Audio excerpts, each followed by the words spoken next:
वन्दे तद्गुणलब्धये वन्दे तद्गुणलब्धये वन्दे तद्गुणलब्धये वंदे।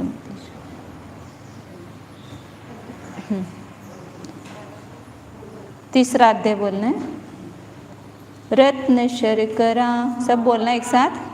रत्न शर्करा वालुका पंकधूम तमो महातम प्रभा भूमयो घणाम्बुवाता काश प्रतिष्ठा सप्तादोदः तासु 63 पंचविंशति पंचदश दश त्रिपंचो नैक नरक शतसहस्राणि पंच चैव यथाक्रमम् नारकाणित्या शुभतरलेशा परिणामदेहवेदना विक्रियाः परस्परोदीरितदुःखाः संक्लिष्टासुरोदीरितदुःखाश्च प्राक्चतुर्थ्याः तेष्वेक त्रिसप्तदश सप्तदश द्वाविंशति त्रयस्त्रिंशत् सागरोपमा सत्त्वानां परास्थितिः जम्बूद्वीपलवनोदादय शुभनामानो द्वीपसमुद्राः द्विर्विष्कम्भा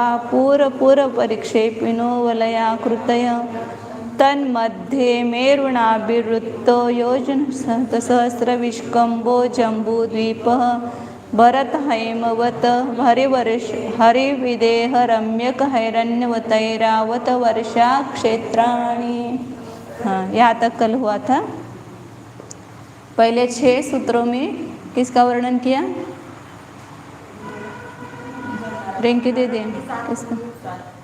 नरक की 7 भूमि और 7 भूमियों का, और उस 7 भूमियों में जो नरक है उनका वर्णन क्या? 4 गति में जो नरक गति है उस नरक गति का वर्णन वहाँ पर किया।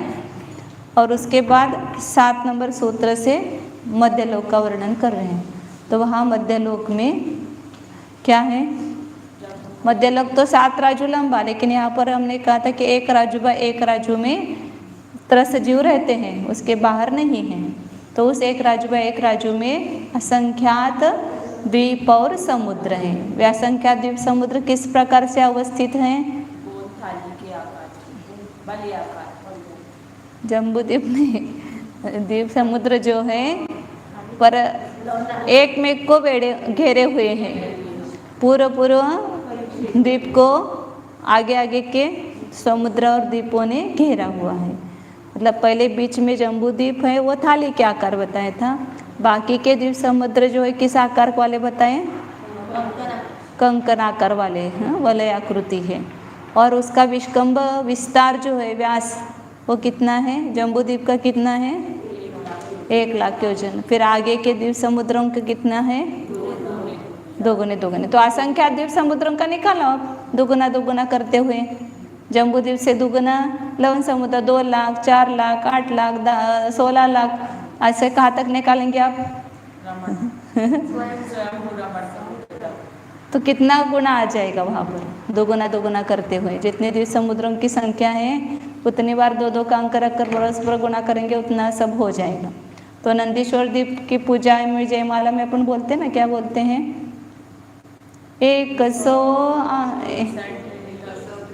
163 कोटि योजन महा लाख 84 एक दिश में लहा। तो कितने होते हैं? 163 करोड़ 84 लाख। ये कैसे आ गए हैं? तो ये अपन दुगुना करते जाओ। तो पहले कितने हो गए? 7 द्वीप और 7 समुद्र, 14 हो गए। फिर नंदीश्वर द्वीप है 15 नंबर का। फिर दुगुना कितनी बार करना पड़ेगा? आप दुगुना करेंगे तो जम्बूद्वीप 1 लाख, फिर 2 लाख, 4, 8, 16, 32, 64, 256, 128। अच्छा है गणित।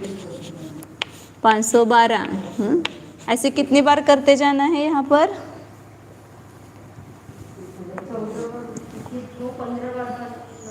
हाँ, 7 द्वीप और 7 समुद्र हो गए, तो 14 बार तो पहले में दुगुना नहीं है, तो 15 है तो 14 बार दुगुना करना पड़ेगा, तब नंदीश्वर द्वीप का आएगा। तो अपने कितने बार हो गए? 1 2 3 4 5 6 7 8 9 10 11 12, 12वां कितना आएगा? द्वीप और समुद्र 2000, ये 48 लाख योजन करना है आगे। फिर 4096 लाख, 8192 लाख हो जाएगा। फिर 16384, इसके ऊपर लाख लिखना, ये 15 आ गए ना, 15 आ गए ना। 1 2 3 4 5 6 7 8 9 10 11 12 13 14 15, 15 है ना। तो यहाँ पर ये नंदीश्वर द्वीप का विस्तार है, मतलब अपन इसके आगे आगे विस्तार का ना वलय व्यास। तो ये वलय व्यास नंदीश्वर द्वीप का कितना है? तो यहाँ पर ये 163 करोड़ और 84 लाख, ज़्यादा हो गया 1 0, 84 लाख योजन, इतना एक दिशा में क्या है उसका विस्तार व्यास है, मतलब संपूर्ण वो भी वलय के आकार वाला है नंदीश्वर द्वीप। तो चारों दिशाओं में वहाँ पर जिन मंदिर है कृत्रिम चैत्यालय। तो अपने को लगता है कि 1-1 लाख योजन बड़े वो उसमें अकृत्रिम चैत्यालय है। अंजनगिरी वगैरह देखा ना, बीच में अंजनगिरी पर्वत, तो उस पर अकृत्रिम चैत्यालय। तो इस प्रकार तो इसका इतना व्यास है, तो उसके बीच में आ जाएगा वो 1 लाख योजन, और वो बाजू के जो है वो भी 1,50,000 वगैरह ऐसे योजन वाले हैं। तो उस इतने बड़े नंदीश्वर द्वीप में वो बीच में ही आ जाएगा। तो इस प्रकार दुगुने दुगुने विस्तार वाले द्वीप समुद्र है स्वयंभूमन समुद्र पर्यंत। और जम्बू द्वीप का वर्णन किया। जम्बू कहाँ पर है? संपूर्ण द्वीप समुद्रों के बीचों बीच, सब बीच में क्या है? हाँ, जम्बू द्वीप का आकार कैसा बताया? गोल थाली के आकार का, वो वलयाकार नहीं है। बाकी के द्वीप समुद्र सब वलयाकार है, कंकण के आकार वाले हैं। और बीच में जम्बू द्वीप तो पूरा है। और उस जम्बू द्वीप के बीच में क्या है? सुमेरु पर्वत है, मेरुना भी। सब फटाफट आना चाहिए। अभी जम्बू द्वीप का वर्णन करो बोले तो ये सब आना चाहिए। और 1 लाख योजन विस्तार वाला है। और उस जम्बू द्वीप में क्षेत्र कितने वो बताए थे? कितने क्षेत्र हैं? 7 क्षेत्र हैं। उसके नाम बताए थे। भरत, हाँ इसने ये लिखे, खाली पर्वत के नाम लिखे, नहीं सरोवर के नाम लिखे, क्या अधूरा।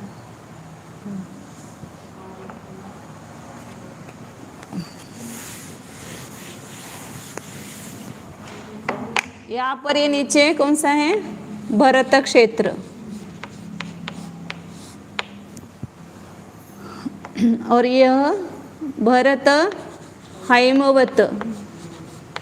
तो ये 2 क्षेत्र क्यों हो गए हैं? ये भरत और हैमवत अलग हो गए ना। तो 2 अलग होने का कारण क्या है? आगे सभी 7 क्षेत्र जो बने हैं वो किसके निमित्त से बने हैं? वो आगे 11वां नंबर का सूत्र बता रहे हैं। तो उसको 11 नंबर के सूत्र को पढ़ते हैं, फिर अपन समझते हैं। तद विभाजन पूर्वापरायता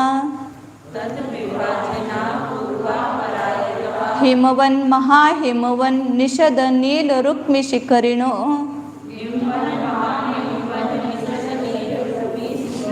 वर्षधर पर्वताः। सब मिल करके महाजीन पूर्वापरायता हिमवन महाहिमवन निषद नील रुक्मि शिखरिणो वर्षधर पर्वताः। तद विभाजन मतलब उस क्षेत्रों का विभाग करने वाले। ऐसे पूरा जम्बूद्वीप एक ही हो जाता ना, उसमें अलग अलग क्षेत्र बताने की क्या जरूरत थी। लेकिन माता जी ने पुस्तक दे दी। हाँ हाँ, तो ये जम्बू द्वीप के अलग अलग क्षेत्र क्यों बताए हैं? तो वे क्षेत्र जो है वो इस पर्वत के कारण बने हैं, बीच बीच में पर्वत है, इसलिए अलग अलग क्षेत्र हो गया है। नहीं तो एक पूरा जम्बूद्वीप एक ही क्षेत्र हो जाता, जैसे एक भरत क्षेत्र है ना, ऐसे पूरा जम्बूद्वीप एक ही क्षेत्र हो सकता था, लेकिन इन पर्वतों ने उसका विभाग किया है। तो उस पर्वतों के यहाँ पर नाम बता रहे हैं। तद विभाजिना मतलब उन क्षेत्रों का विभाग करने वाले कौन है? पूर्वापरायता, पूर्व पश्चिम लंबे। अब ये दिशा कौन सी है? उधर पूर्व, इधर पश्चिम, इधर दक्षिण और उधर उत्तर। इधर दिसते काय बघ, नकाशा दिसते। हाँ, तो इसलिए ये पर्वत निकाले, जो निकाला है ना समझने के लिए, ये विजयार्ध पर्वत है, ये भरत क्षेत्र है यहाँ से लेकर के, ये बीच में हिमवत पर्वत है। तो इस हिमवत पर्वत ने क्या किया? इन दोनों क्षेत्रों में भेद किया, भरत और हिमवत, ये दो क्षेत्र बन गए बीच में पर्वत आने के कारण। तो ये पर्वत कैसे हैं? इधर से उधर लंबे हैं, मतलब यहाँ से लेकर के यहाँ तक एक पर्वत है ये। और ये पर्वत कैसे हैं? अपने पर्वत जैसे नहीं है ये, जैसे अपन ये बनाते ना, जैसे अब एक कट्टा बनाया है, जैसे बाहर अपन ओसरी बनाते हैं बैठने के लिए, तो सीधा है, क्रम से घटता हुआ नहीं है वो पर्वत, सीधा ऊंचाई है उसकी। तो 1000 योजन ऊंचा और 1000 योजन दक्षिण उत्तर, और ऐसा लंबाई उसकी जो आएगी यहाँ पर, उसके हिसाब से उसको निकालना पड़ता है। इसे भरत क्षेत्र के बाद इसकी सबकी लंबाई वो गणित के इससे निकालते हैं, सबकी समान नहीं आती है, अलग अलग आती है, क्योंकि यहाँ पर 1 लाख योजन है बीच में, तो ये कम कम होता गया ना ये, तो उसके अनुसार वो गणित से निकालना पड़ता है। अपन त्रिलोक सार में निकाला था। तो यहाँ क्या बता रहे थे कि यहाँ हिमवन पर्वत है, वह पूरा दीवाल के समान ऊंचा ऐसा है, और उसके ऊपर कूट है, 8-8 फुट वगैरह है। हाँ, तो इस हिमवान पर्वत के कारण ये इधर भरत क्षेत्र हो गया और यहाँ हिमवत क्षेत्र हो गया। इस भरत क्षेत्र का अभी आगे वर्णन करने वाले हैं, खंड आर्य खंड वगैरह, उसको वहीं पर देखेंगे। इस भरत क्षेत्र के भी 6 भाग हुए हैं ना, उस का वर्णन आएगा आगे। ते हे देतो का इकडं बघून तेच ह्याच्यात येतं कॉर्डलेस नाही, हे इकडं राहते ना, इकडं बघताना।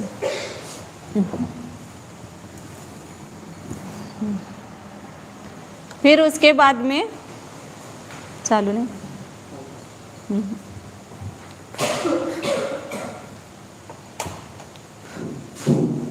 हाँ, यहाँ पर ये भरत क्षेत्र है, ये पूरा यहाँ से यहाँ तक। फिर यहाँ हिमवान पर्वत है, फिर उसके ऊपर हिमवत क्षेत्र है। इस हिमवत क्षेत्र के बाद पुनः एक पर्वत आएगा बीच में, हिमवन, महाहिमवन।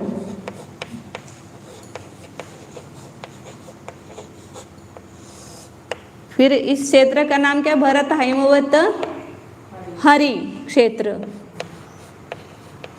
इस महाहिमवन पर्वत के कारण ये 2 क्षेत्र अलग हो गए, हिमवत और हरि क्षेत्र।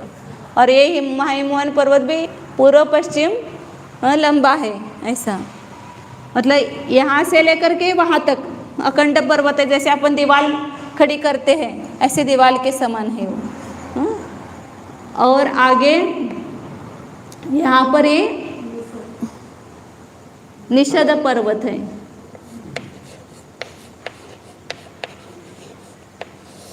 फिर उसके ऊपर विदेह क्षेत्र है,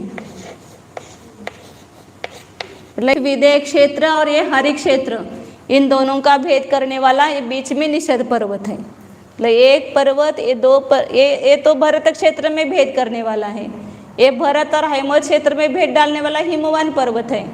हरि और हिमवत में भेद डालने वाला महाहिमवन है। विदेह और हरि क्षेत्र में भेद करने वाला ये निषद पर्वत है। हाँ, फिर उसके ऊपर पुनः पर्वत है, ये नील पर्वत। फिर उसके ऊपर रुक्मी पर्वत है, और बीच में एक क्षेत्र आएगा। कौन सा क्षेत्र आएगा? रम्यक आएगा ना। ये रम्यक है क्षेत्र। 1 2 3 4 और ऊपर 2 है। भरत, हैमवत, हरि, विदेह, रम्यक, हैरण्यवत और ऐरावत ऊपर है। यहाँ पर लिखना ऊपर है तो आप समझ लो उसको। और पर्वत कौन से हैं? ये 7 क्षेत्र की। हैमवत लिहित, हैमवत, हैमवत, हेला 2 मात्रा हे बघ, हैरावत शेवटी, ऐरावत, ऐरावत एकच मात्रा द्यायची असते। ऐरावत, और बीच में पर्वत है वह, हाँ रुक्मी हो गए, नील, रुक्मी और शिखरिणी। शिखरिणी लिहिलं नाही तिथं, बरं दे। ते भरत हैमवत क्षेत्राच्या मध्ये बीच में वहाँ शिखरिणी पर्वत है, जो वो निकाला है ना ये। हैमवत तो क्षेत्र हो गया ये इधर, और शिखरिणी, ठीक है। तो 6 पर्वत है, हिमवन, महाहिमवन, निषद, नील, रुक्मी, हैम, शिखरिणी नाही, अजून एक राहिलं ना, नील, रुक्मी और शिखरिणी, बराबर है। नील, रुक्मी और शिखरिणी 3 पर्वत। नीचे 3 पर्वत है विदेह क्षेत्र के नीचे, और ऊपर 3 पर्वत है। और इन 6 पर्वतों के कारण 7 क्षेत्र हो गए, क्योंकि बीच में 4 पार्टीशन है। तो कितने रूम होते हैं? 5 हो जाते हैं ना। 4 पार्टीशन है तो 5 रूम हो जाते हैं। ऐसे यहाँ पर 6 पर्वत हैं तो क्षेत्र कितने बन गए?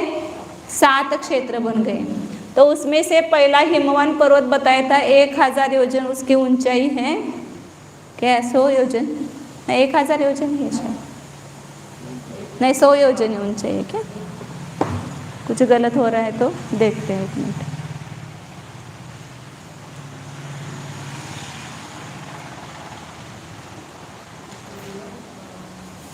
हम्म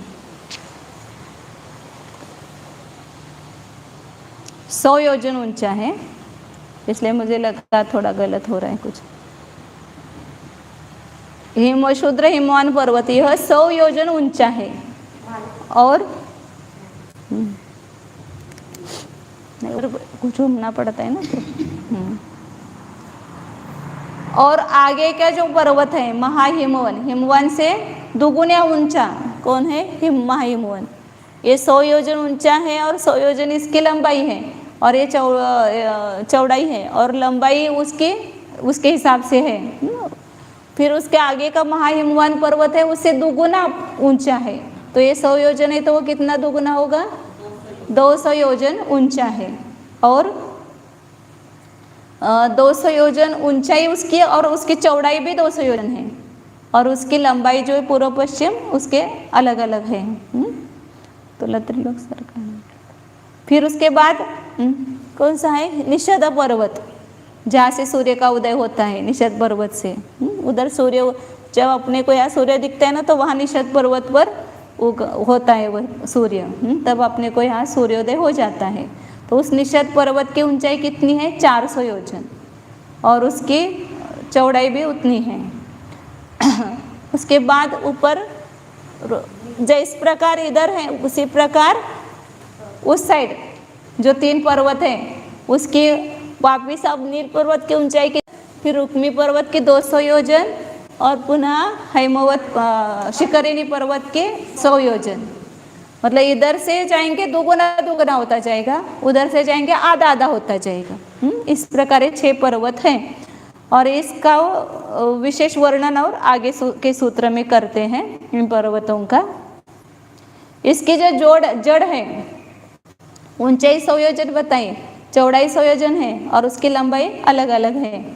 तो उसके जो जमीन में उसको क्या बोलते हैं? नींव। उसकी नींव कितनी है? उसकी चौथाई भाग लेना, 100 योजन हिमवान पर्वत है तो 25 योजन उसकी नींव होगी।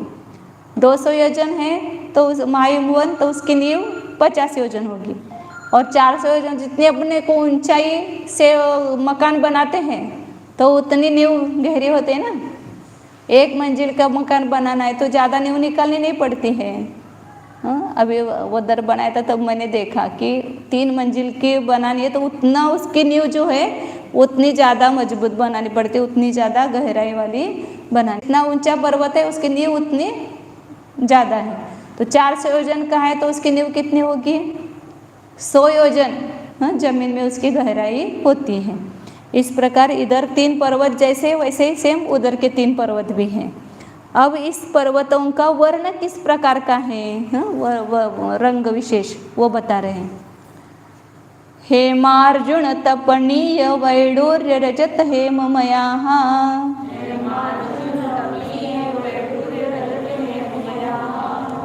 इसको ऊपर उन्होंने नाम कह दिया वर्षधर पर्वताः। क्षेत्र को, वर्ष मतलब क्षेत्र, क्षेत्र को धारण करने वाले ये पर्वत हैं। और उनका वर्ण कैसा है? पहला जो हिमवन है नाम जैसा है वैसा ही है। हिम मतलब सोना होता है, हाँ? तो हेम मतलब सोने के समान, जैसे सोना पीला होता है ना, इस प्रकार उसका सोने के जैसा वर्ण होता है। दूसरा जो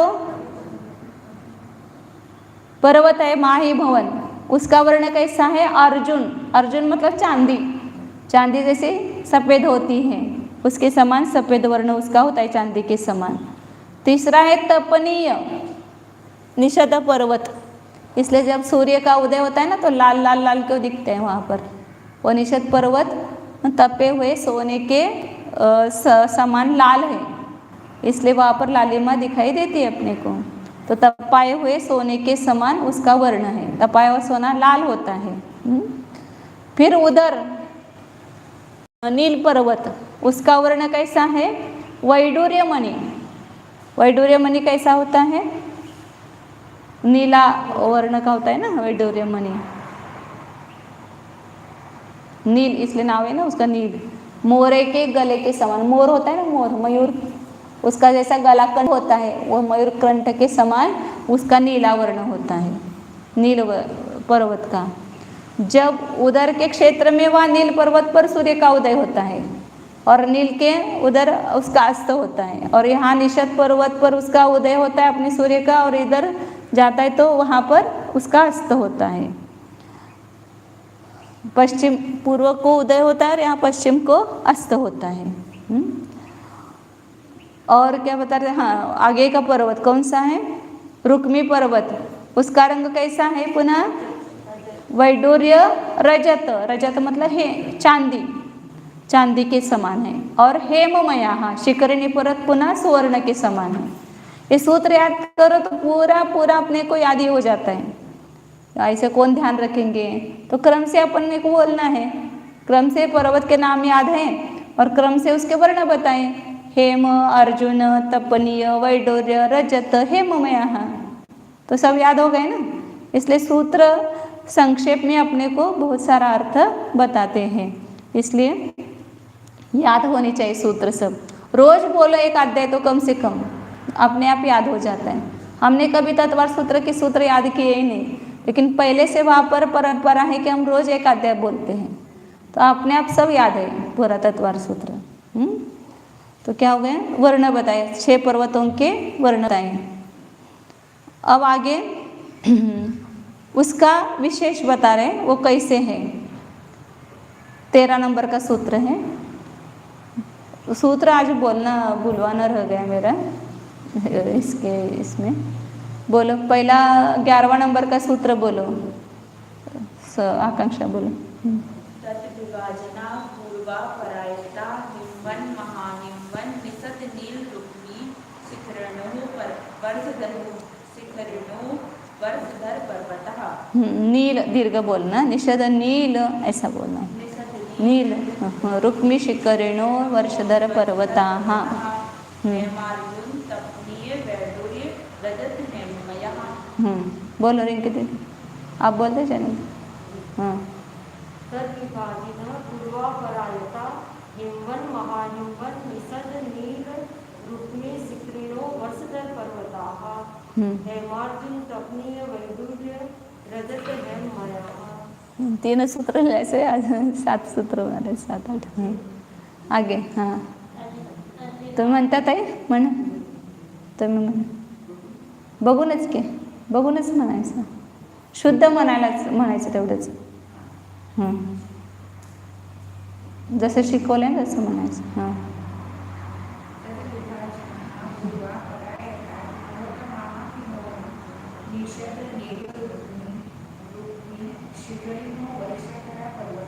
हां हिमवत म्हणायचं नाही, हिमवन शब्द आहे तो, संधी झालेली आहे ना. हिमवन महाहिमवन असंच म्हणायचं. आगे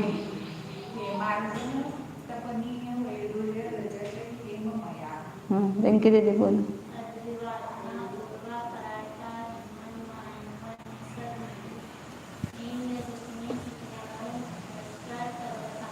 हां हां बस करा, आपण पुढचं जर आपलं प्रकरण घ्यायचं आहे मग पुढच्या बस करूया, म्हणजे म्हणायचं बस करूया. पुढचे सूत्र तुम्हाला सांगते म्हणायला. हां 13 नंबर का सूत्र एक बार बोलते वापिस. मणि विचित्र पार्श्वा उपरि मूले च तुल्य विस्ताराः. हां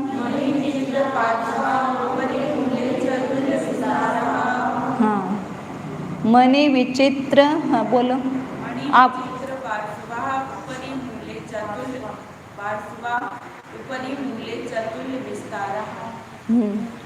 आपने पीछे बोलो भाभी. हाँ हाँ म्हणा की. नमस्ते. हाँ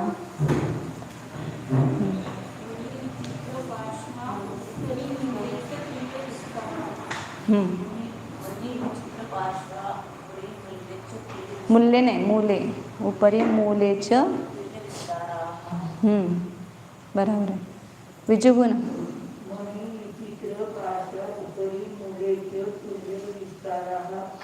क्या सांगतात. मणि विचित्र पार्श्वा. हाँ किसका वर्णन चल रहा है, ये किसका वर्णन चल रहा है, पर्वतों का. 6 पर्वत है, उन 6 पर्वतों का वर्ण बताया. अब वो 6 पर्वतों का आकार और उसका विस्तार कितने वो बता रहे हैं. मणि विचित्र पार्श्वा. हाँ महाराज जी ने पुस्तक दी. मणि विचित्र पार्श्वा. हाँ उनके जो पार्श्व भाग है वो सीधे है पर्वत. ऊपर उन्होंने दिया है ऊपरी मूले च तुल्य विस्तारा. हाँ ऊपर और नीचे उनका जो विस्तार है वो समान है. जैसे कोई अपन ये दीवार खड़ी करते हैं तो उसका विस्तार कैसा होता है, ऊपर और नीचे समान होता है. ये बड़ी दीवार है ऐसा समझो, 100 योजन लंबी, वो भी चौड़ाई. तो और उसके जो पार्श्व भाग है दोनों वे कैसे हैं, मणियों से विचित्र है. अनेक प्रकार के मणियों से अपन जैसे कोई डेकोरेशन करते तो ऐसे ऐसे झालरी वगैरह उसकी मोतियों की बनाते हैं ना, तो ऐसे पूरे वो पर्वत मणियों से खचित है. पूरे मणि लगे हुए उसमें. सुवर्ण का पर्वत और उसके ऊपर ये तोरण जैसे मणियों के रहते हैं. ये प्राकृतिक ही है, कोई उसको सजाता नहीं है, वहाँ सजाने की जरूरत नहीं है. स्वाभाविक रूप से ही वो ऐसे बने हुए हैं. तो उसके जो पर्वतों के पार्श्वभाग नाना रंग और नाना प्रकार की प्रभा आदि गुणों से युक्त ऐसे मणियों से विचित्र है, पार्श्वभाग वाले हैं. तो ये उसके पर्वतों का आकार और उनका विशेषता बताई. अब उन पर्वतों के ऊपर सरोवर है उसका वर्णन करते, क्योंकि सरोवर जो है पर्वत पर होते हैं और उन सरोवरों से नदियाँ निकलती हैं. तो इस प्रकार इन सरोवर का वर्णन करते हैं. पद्म महापद्म तिगिंच केसरी महापुंडरीक पुंडरीका रदास्तेषामुपरि. बोलो सब मिलके.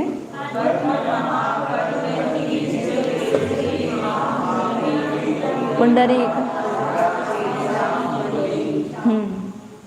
तेषा बोलो पीछे भाभी म्हणा सुषमा भाभी.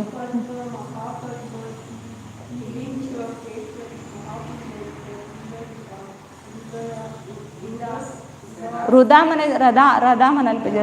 रध म्हणतात त्याला पर्वत सरोवर को. रधास तेषाम परी. इधर भी रुध लिखा है रधा बोलते हैं. हाँ कपू दीदी.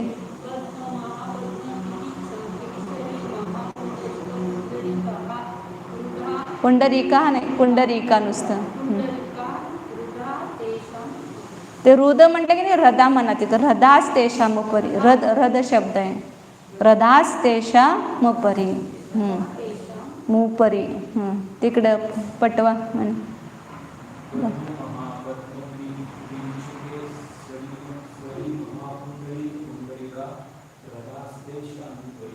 रधास तेषाम उपरी म्हणा.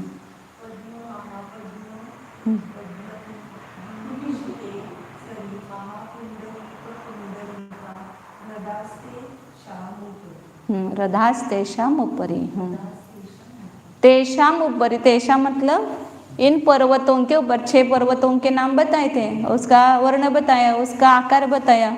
अब उसके ऊपर क्या है वो बता रहे हैं. तो इन पर्वतों के ऊपर ये पर्वत है ना, ये यहाँ से यहाँ पर बीच में सरोवर है. ये बीच में यहाँ पर ये यहाँ निकाला है ना, ये सरोवर है यहाँ पर. ये एक है, यहाँ नहीं निकाला उसने. इधर ऐसे इधर ये 6 सरोवर है. 6 पर्वत है तो 6 पर्वतों के ऊपर इधर का सरोवर. सबके बीच में यहाँ सरोवर है. तो इस सरोवर का नाम बताए इसमें. पहला हिमवान पर्वत है, उसके ऊपर के सरोवर का नाम क्या है? पद्म. ये पद्म है. यहाँ पर ये जा बस थोड़ा बड़ा बड़ा निकाल. पद्म, महापद्म. तीसरा है तिगिंच. हिमवान पर्वत के ऊपर सरोवर है, उसका नाम है पद्म. ये महापद्म. इसके ऊपर है तिगिंच. और नील पर्वत के ऊपर है वह केसरी. फिर रुक्मिणी पर्वत के ऊपर महापुंडरिक. अब उसमें थोड़ा होता है, कोई पहले पुंडरिक और फिर महापुंडरिक बोलते हैं. या महापुंडरिक और महापुंडरिक ही पहले बराबर है. महापुंडरिक, फिर उसके ऊपर हिमवत पर्वत के ऊपर पुंडरिक नाम का सरोवर है. तो 6 पर्वत हैं और सरोवर भी 6 है. अब उन पर्वतों में से पर्वतों पर जो सरोवर है उसका ये बता रहे विस्तार, उसका प्रमाण कितना है, मतलब माप उसका, लंबाई चौड़ाई, उसकी गहराई कितनी है, वो उस विशेषता बता रहे हैं. 6 पर्वत, 6 पर्वतों के ऊपर 6 सरोवर, वो बराबर बीच के भाग में है. और सरोवरों का विस्तार बता रहे हैं. 15 नंबर का सूत्र है. प्रथमो योजन सहस्रायामस्तदर्ध विष्कंभो रदः.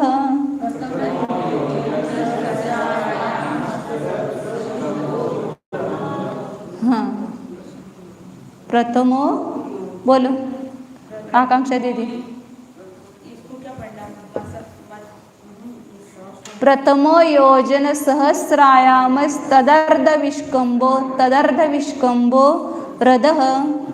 प्रथमो योजन सहस्रायामस्तदर्थ विष्कंभो हृदयः. हृदय नहीं, रद. वो उधर लिखा भी है उन्होंने रुद, लेकिन ऐसा इसमें फर्क है ना.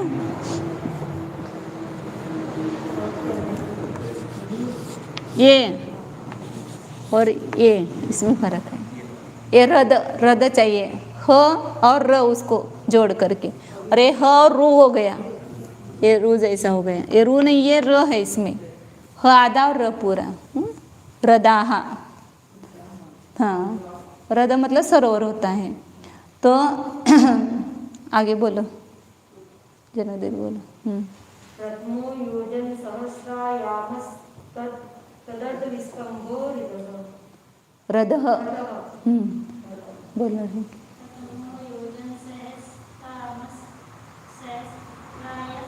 सहस्त्रायामस सहस्त्रायामस तदर्थ विष्कम रदह रदह रदह म्हणत आहे तुम्ही तर म्हणा की योजना नाही योजना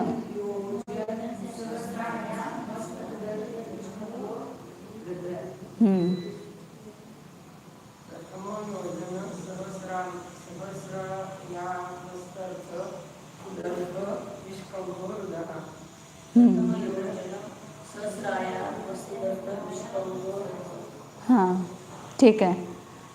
प्रथमः उसमें से पहला जो रद है ये पद्म नाम का रद उसमें वो कितना है योजन सहस्र आयाम उसकी लंबाई जो है पूर्व पश्चिम ये लंबाई कितनी है 1000 योजन लंबा है और तदर्ध विष्कंभ उसका आधा उसका क्या है विस्तार माने 500 योजन चौड़ा ऐसा। हाँ ये जो है ना हिमवन पर्वत ऊंचाई उसकी 100 योजन है उसकी जो चौड़ाई है वो 1000 योजन है और उसकी लंबाई पूर्व पश्चिम जो है वो अलग अलग बताइए उसके अनुपात में है 1 लाख है तो वो कम कम कम होता हुआ वहाँ पर जो आता है नाप वो है। तो उसमें बीच में 1000 योजन लंबा ये इधर 1000 योजन लंबा और इधर ऐसा 500 योजन मतलब आयताकार ऐसा 1000 योजन और ऐसा इसका आधा ऐसा बीच में सरोवर है इधर से ऐसा।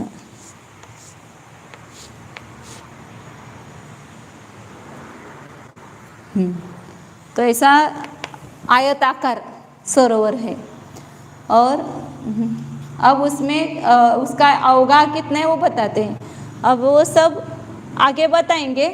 फिर पद्म सरोवर जो है वो इतना लंबा वाला है फिर आगे आगे के जो सरोवर है उसकी लंबाई कितनी है वो दोगुनी दोगुनी जैसे पर्वत की दोगुनी सब दोगुना है एक पर्वत से दूसरा पर्वत दोगुना सरोवर दोगुना आगे आगे जो है उसका दोगुना दोगुना फिर एक क्षेत्र तक वो एक साथ सब बताएंगे क्योंकि हर समय बताएंगे तो सूत्र ज़्यादा बढ़ जाएंगे ना विस्तार हो जाएगा इसलिए एक साथ सब एक एक का वर्णन करके फिर लास्ट में बताएंगे सब दोगुने दोगुने वाले हैं।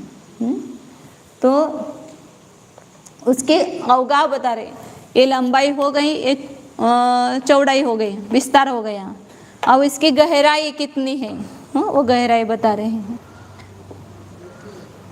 100 योजन वाला ऊंचा वो पर्वत है ना तो उसमें ये जो सरोवर है वह 10 योजना अवगाह 10 योजन अवगाह वाला है उसकी गहराई कितनी है 10 योजन खोल बोलते मराठी में वैसे गहराई अवगाह है उसको। ऐसे आगे आगे अब सब बताएंगे ये पद्म सरोवर का बता रहे खाली। अभी अपन एक सूत्र लेते क्या दो सूत्र लेते फिर ये थोड़ा प्रकरण हो जाएगा। तन्मध्ये योजनम पुष्करम बोल म्हणा सूत्र दोनों बोल 10 योजनाओं का हाँ दोनों सूत्र बोलना है ना 16 17 हाँ 10 योजना तन्मध्ये योजना पुष्करम 10 योजना तन्मध्ये योजना पुष्करम पाठीमाग अंतगुण तन्मध्ये योजनम पुष्करम किती तन्मध्ये योजनम पुष्करम किती नंबरचं सूत्र बघायला आहे 17 नंबर का सूत्र चल रहा है पुष्करम। हाँ तो वर्णन किसका चल रहा है सरोवर का चल रहा है।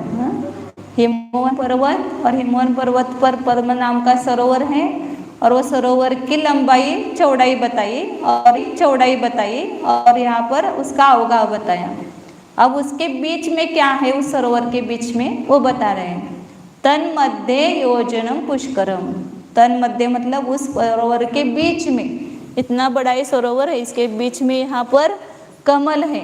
कमल, वो कमल मतलब ऐसा अपना वनस्पति का एक नहीं है, वो सब पृथ्वी का एक ही होते हैं। और कृत्रिम जो जितने भी वृक्ष हैं, कमल हैं, वो सब पृथ्वी का एक होते हैं।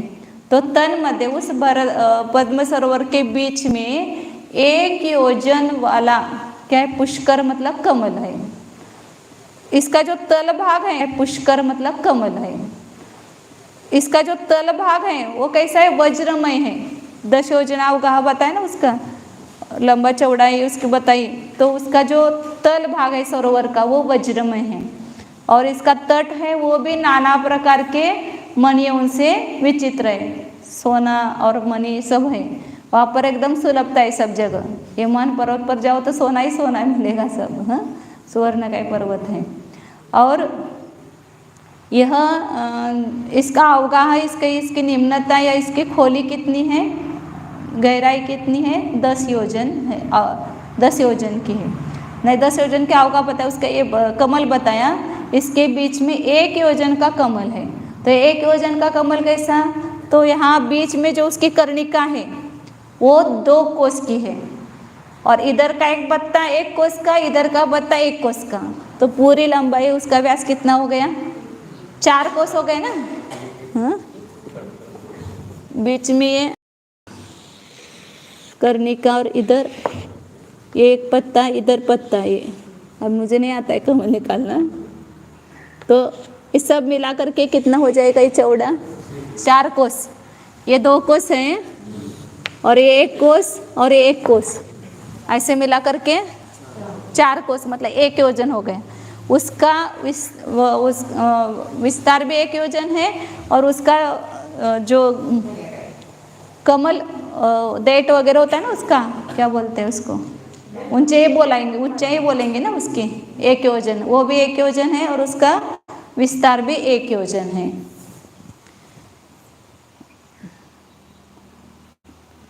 कमल की नाल, नाल बोलते हैं उसको, नाल जल तल से 2 कोस ऊपर उठी है, और इसके पत्तों की उतनी ही मोटाई है, 2 कोस की। तो इस प्रकार ये कमल है। अब ये पद्म सरोवर का बताया और उसके कमल का बताया। वैसे अब बाकी के कितने सरोवर है कुल मिला करके, 6 पर्वत है, तो सरोवर भी 6 है, पद्म, महापद्म, तिगिंच, केसरी, महापुंडरिक और पुंडरिक, ऐसा बताया था। तो उसका वर्णन करते हैं, इतना एक सूत्र लेकर के अपन यहाँ स्टॉप करेंगे। तद द्विगुण द्विगुणा रदा पुष्कराणि च, हाँ बोलो, रदाः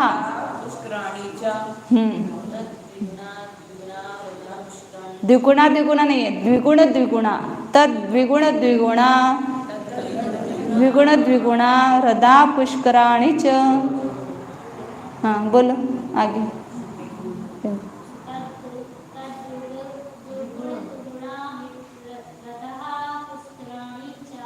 अभी 2 का वर्णन किया, सरोवर और कमल। तो तद द्विगुण द्विगुणा, हाँ, आगे आगे के सरोवर और आगे आगे के सरोवर में होने वाले कमल, इन सब का जो विस्तार आयाम है वो दुगुना दुगुना है। मतलब जो पद्म सरोवर का है उससे दुगुना, अभी बताया था ना, पद्म सरोवर की ऊंचाई 100 योजन, चौड़ाई 1000 योजन, और उसकी लंबाई पूर्व पश्चिम है, हाँ, उसके अलग अलग है। तो उससे आगे का सरोवर है ना, महापद्म, उसकी लंबाई चौड़ाई उससे दोगुनी होगी ऊंचाई। उसकी लंबाई कितनी है, नहीं लंबाई नहीं, क्या बोल रहे थे, ऊंचाई 200 योजन। पद्म की 100 है तो उसकी 200, तो आगे के सरोवर के 400 ऊंचाई नहीं, वो पर्वत की हो गई, हिमवन महाहिमवन निषद की हो गई। कमल की जो लंबाई बताई थी 1000 योजन, ये नहीं, ये जो पद्म सरोवर है ना 1000 योजन लंबा, 500 योजन चौड़ा है। तो अब आगे का जो महापद्म सरोवर है वो कैसा होगा, इससे 2000 योजन लंबा और 1000 योजन चौड़ा। फिर उसके आगे का जो सरोवर होगा वो 4000 योजन लंबा और उसके आधा 2000 योजन चौड़ा होगा। पूरा आयत उसका विस्तार। और उसका अवगाह जो होगा वो दुगुना दुगुना। पद्म सरोवर के 10 योजन गहरा है तो महापद्म सरोवर 20 योजन गहरा होगा। और आगे का हाँ महापद्म के बाद तिगिंच जो सरोवर है वो उसका अवगाह 40 योजन है। इस प्रकार एक ऐसा चार्ट बनाना, 6 पर्वत लिखना, उसका आयाम, विस्तार और उसका अवगाह और उसके कमलों का विस्तार वगैरह लिखना। तो एक ही चार्ट में सब कुछ आ जाता है। वो सामने चार्ट रहता है तो अपने को फटाफट समझ में आता है। तो इस प्रकार एक चार्ट आप खुद बनाओ। तो दुगुने दुगुने विस्तार वाले पर्वत हैं और कमल जो है वो भी दुगुने दुगुने विस्तार वाले हैं। वो 1 योजन का है तो आगे के जो सरोवर है महापद्म उसका कमल जो है वह दोगुना मतलब 2 योजन वाला होगा। उसके आगे के सरोवर का तीसरे सरोवर जो है तिगिंच, वहाँ का जो कमल है वह उसकी लंबाई कितनी होगी? 4 योजन। दुगुना दुगुना करना है ना, 1, 2 और 4। 1 योजन, 2 योजन और 4 योजन है। इस प्रकार 6 पर्वतों से 7 क्षेत्र बने हैं। उन 6 पर्वतों पर वही पर्वत कैसे हैं? दीवार जैसे ऊपर मतलब मूल में और ऊपर दोनों जगह उनका विस्तार समान है और उनके दोनों पार्श्व भागों में संपूर्ण मणियों से खचित हैं। और उस सरोवर के ऊपर पर्वत के ऊपर सरोवर है और उस सरोवर में कमल है। तो उनकी सबकी लंबाई, चौड़ाई, विस्तार और गहराई बताई है। तो इसको आप एक बार रिवीजन करो। तो यहाँ तक अपना 18 सूत्र तक हुआ है। अब कल से लेकर के अपना 4 दिन का गैप रहेगा। और जो दूसरी परीक्षा है वो 29 तारीख को, अभी 4 दिन के बाद, 4 दिन आपको तैयारी करने के लिए टाइम दिया है, छुट्टी भी दी है। तो 4 दिन में तैयारी करना। और दूसरे अध्याय का दूसरा पेपर जो है 29 तारीख को आपको मिलेगा। और इसके बारे में कुछ सोचना है? आचार्य सूर्यसागर महाराज जी, परम पूज्य आचार्य सूर्यसागर महाराज जी यहाँ पर हैं, उनके द्वारा आपको कुछ सूचनाएं प्राप्त हो रही है तो उसको भी आप सुनना।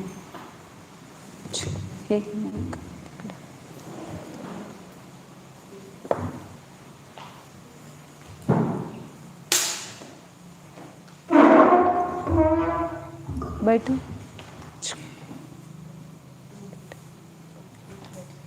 एक मिनट में संपने वाले हैं।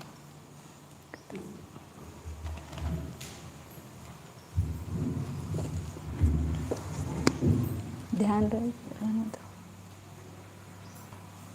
ओम नमः सिद्धेभ्यः। ओम नमः सिद्धेभ्यः। हेठन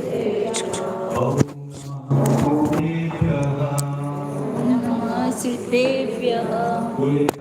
श्री महावीर भगवान की जय। भगवान की जय। आचार्य गुरुदेव सुंदर सागर जी महाराज की जय।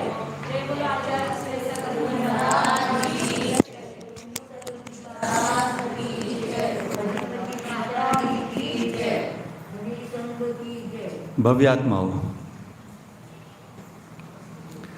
इस वर्तमान भौतिक युग में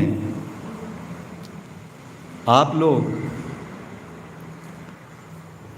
तत्वार्थ सूत्र जैसे महासागर में अवगाहन करके उनके सूत्रों का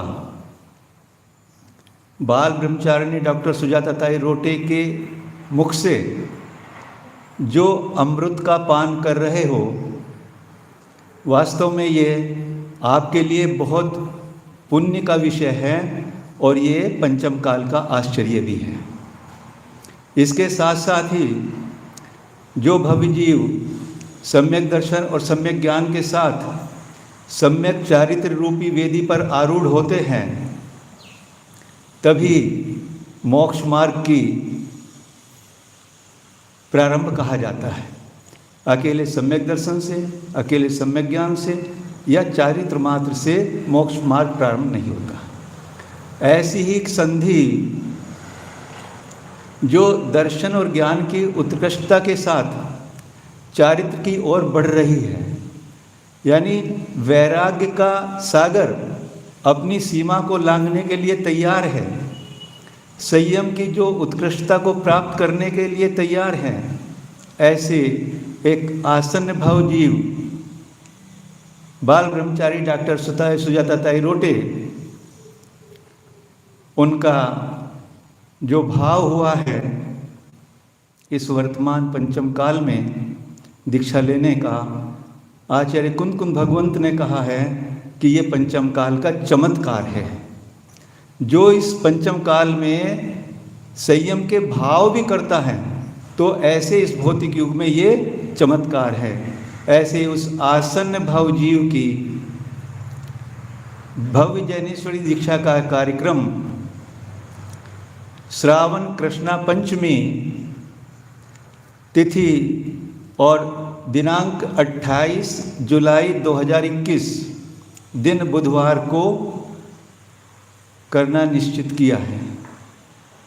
वास्तव में जो वो ज्ञान दे रही हैं उसका ऋण तो कोई चुका नहीं सकता, परंतु जितने भी भव्य लोग इस कार्यक्रम को सुन रहे हैं और देख रहे हैं वो दो प्रकार से पुण्य अर्जन कर सकते हैं। भव्यात्माओं निमित्त जब मिलते हैं, उनके मिलने पर यदि हमने उसको एनकैश नहीं किया तो वो निमित्त हमेशा नहीं मिलते। अभी वर्तमान में आपको निमित्त मिला है ये, और जिनके मुख से आप ये अमृत पान कर रहे हैं, एक तो उनके प्रति कृतज्ञता प्रदर्शित होगी, दूसरे पुण्यार्जन होगा। इसलिए आप सभी भव्य जीव उस आसन्न भव जीव की दीक्षा के, उनके संयम के भावों के अनुमोदना के रूप में 2 लाइन का एक अनुमोदना जिस लिंक पर आप देख रहे हैं उस लिंक पर या फ़ोन नंबर पर आप अवश्य भेजें। आपको 2 लाभ होंगे। उस गुरु माँ के चरणों में आपकी कृतज्ञता प्रकट होगी, और दूसरा आपको अनुमोदना करने का पुण्य होगा। और इस भावना से अनुमोदना करना कि हे आत्मन, इस उत्कृष्ट मनुष्य पर्याय में मेरे जीवन में भी वो समय आए कि मैं भी संयम को धारण करके ये पूरे कार्यक्रम की रूपरेखा आपको पहुंच जाएगी। फिर भी एक बार बताते हैं, 26 जुलाई यानी कल प्रातः 7 से 9:30 बजे तक श्री भगवान शांतिनाथ विधान संपन्न होगा। हाँ, लिंक भी आपके पास भेजा जा रहा है। आप लिंक पर ऑनलाइन उसको इस समय पर देख सकते हैं।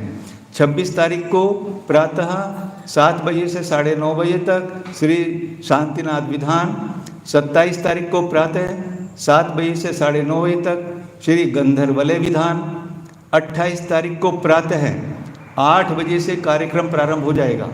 8 से 11 टाइम है। जो संस्कार का समय है वो 9 बजे से 10:45 तक का मुहूर्त है, उस समय संस्कार होंगे, परंतु कार्यक्रम 8 बजे से प्रारंभ हो जाएगा। तो आप लोग दिए गए लिंक पर इस प्रोग्राम को देख सकते हैं। और अगली सूचना दिया ही है कि जो तत्वार्थ सूत्र का अगली क्लास प्रारंभ होगी वो 30 तारीख से प्रारंभ होगी, और 29 तारीख को आपकी परीक्षा है अगले सूत्रों की। 25 सूत्र से 53 सूत्र तक ये परीक्षा होगी। ठीक है, बोले आचार्य गुरुदेव सुंदर सागर जी महाराज की।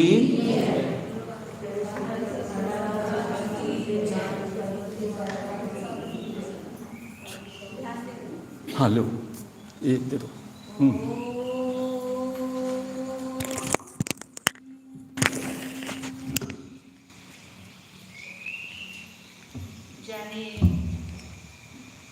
यह मैं शुद्ध चैतन्यमय जीव ही हूँ। अपने को जानिए, अपने को देखिए, अपने में रहिए। अपने भीतर चैतन्य मूर्ति विराजमान है। इस देह रूपी देवालय में भगवान आत्मा विराजमान है उसके दर्शन कीजिए।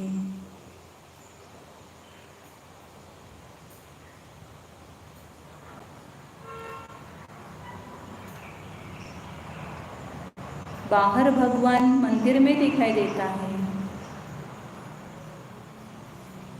उस भगवान के हमने दर्शन किए हैं कितनी बार। एक बार इस भगवान आत्मा चैतन्यमय है, ज्ञान व दर्शन से परिपूर्ण है, आनंद का कंद है। देखिए इस संपूर्ण शरीर में चैतन्य का प्रतिभास हो रहा है।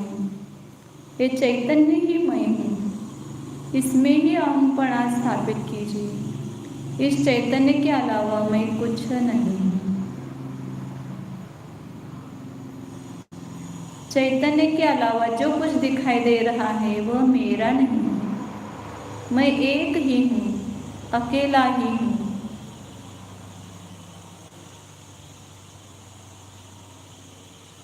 ज्ञानानंद स्वरूपो चैतन्य स्वरूपो विज्ञान घन स्वरूपो शुद्ध चेतना स्वरूपो शुद्ध एको